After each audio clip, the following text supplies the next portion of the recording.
Shalom, shalom, bien-aimé, c'est le pasteur Mawit, le responsable de la communauté Manaim Living Church. Nous sommes situés à Lubumbashi. Et ce soir, j'aimerais partager une pensée qui m'a vraiment béni. Et la petite pensée, je l'ai intitulée « Ne cède pas à la proposition des pharaons ». Vous savez, beaucoup sont victimes de cette proposition.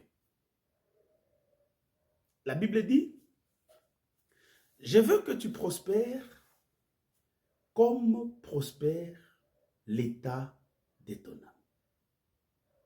Je veux que tu prospères à tous égards, c'est-à-dire à tous les niveaux et dans toutes les dimensions de ta vie.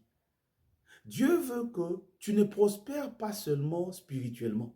Parce qu'aujourd'hui, le constat est que nous avons des millionnaires et des milliardaires en esprit. Mais si vous regardez leur vie, si vous regardez leur quotidien, ce sont des gens qui souffrent, des gens qui n'ont rien. Donc il y a un grand écart entre le spirituel et le matériel ou le finance. Pourquoi? Parce que beaucoup sont ceux-là qui ont accepté volontairement de céder à la proposition des pharaons. C'est quoi la proposition des pharaons? Si vous lisez Exode, chapitre 10, le verset 24, le verset 25 et le verset 26, la Bible dit, Pharaon appela Moïse et Aaron. C'est quand les enfants d'Israël étaient encore en Égypte. Je crois que c'était juste quelques jours ou quelques heures avant leur libération. Il appelle Moïse et Aaron. Il leur pose la question. Avec qui vous irez servir votre Dieu? Moïse répondit, nous irons avec nos enfants, bref, nous irons avec nos familles, et les brebis et les bœufs. Pharaon dit, il n'y a pas de souci, vous pouvez partir. Vous, vos enfants, vos familles, vous pouvez partir. Mais il n'y a que vos brebis et vos bœufs qui vont rester. Il n'y a que vos brebis et vos bœufs qui vont rester. Or, les brebis et les bœufs constituaient toute la richesse des enfants d'Israël. Écoutez, bien-aimés, plus la situation se complique, plus les choses deviennent difficiles, plus nous avons besoin d'écouter Dieu. Vous savez, quand Pharaon a proposé cela, tellement qu'ils avaient beaucoup souffert, beaucoup n'ont pas vu le piège caché derrière cette proposition. Beaucoup étaient prêts à partir. Beaucoup étaient prêts à quitter l'Égypte et laisser leur richesse derrière. C'est la bêtise ou l'erreur que beaucoup ont commis. Beaucoup d'entre nous, beaucoup de chrétiens, nous avons seulement accepté de donner notre vie à Jésus. Nous avons accepté seulement de nous convertir, mais l'essentiel, nos biens matériels, nos finances, notre richesse, nous avons accepté volontairement de les laisser entre les mains des pharaons. Il fallait qu'il y ait un Moïse, quelqu'un poussé par l'Esprit de Dieu pour dire non, Pharaon. Moïse connaissait les dangers de partir et de laisser la richesse derrière. Moïse connaissait les dangers. Les autres n'ont pas vu. Aujourd'hui, les gens comme les Moïse, nous ne les avons pas. Voilà pourquoi vous allez constater dans nos églises que nous avons beaucoup de gens qui prient, ils jeûnent, ils craignent Dieu, ils font tout ce qu'on leur demande. Mais si nous voyons la vie qu'ils mènent, ce sont des malheureux, ce sont des pauvres. Pourquoi? Parce qu'ils ont accepté volontairement. Pharaon avait juste donné une proposition. Il n'y avait pas un fouet derrière. Mais gloire soit rendue à Dieu Moïse a dit non. Moïse connaissait les dangers. Moïse dit à Pharaon, mais non, monsieur, ce n'est pas possible.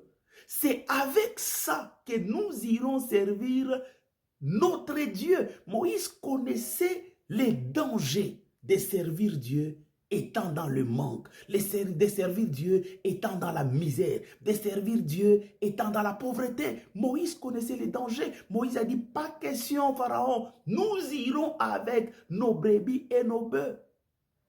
Nous n'allons rien laisser. Nous allons tout prendre. J'ai souvent l'habitude de le dire et parfois, il y a des gens qui me condamnent. Il y a des gens qui me disent que nos pasteurs, non, là, vous exagérez, ce n'est pas possible. Je dis souvent, la pauvreté n'est pas un péché. C'est vrai, la pauvreté n'est pas un péché. Mais les réalités de la pauvreté peuvent t'amener à manquer le ciel. Car il est plus facile à un pauvre de se compromettre, juste pour vivre, juste pour manger, juste pour s'habiller.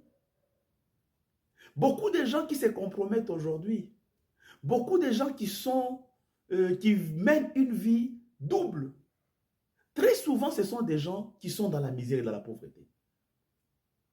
Moïse a dit pas question, nous n'allons rien laisser, nous allons tout prendre.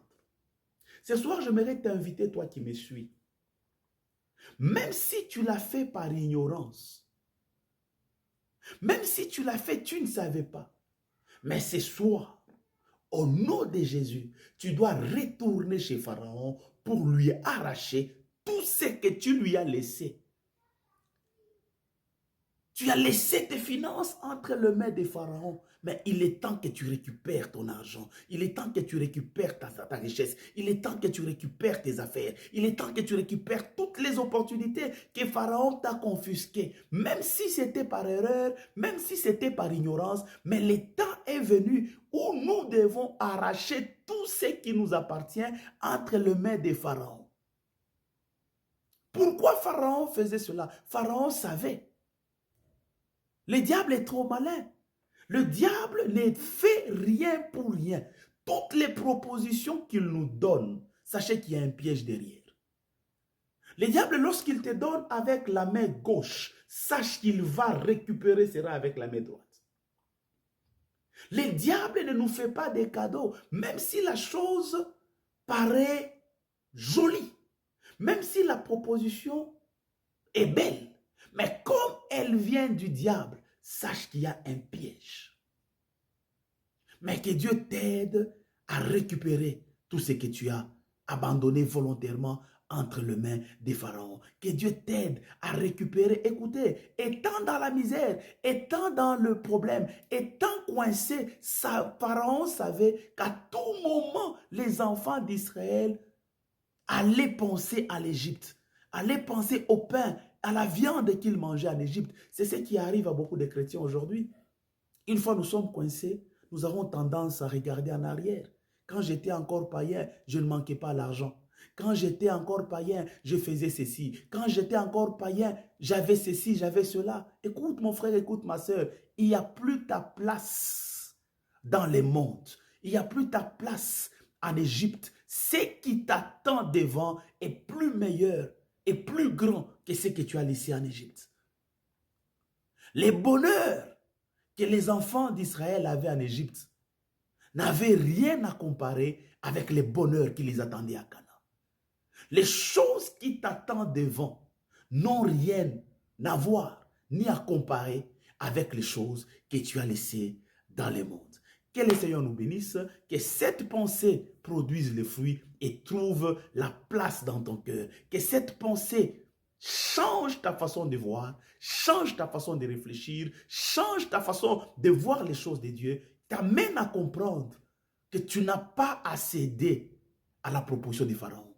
Pharaon n'a rien à te proposer. Pharaon n'a rien à te donner. Tout ce qu'il te propose, c'est pour te maintenir dans ta situation. C'est pour te récupérer, te ramener encore en arrière. Ce qui t'attend devant est plus grand et plus glorieux que ce que tu as laissé en Égypte. Arrache à Pharaon tout ce que tu lui as donné. Que le Seigneur nous bénisse.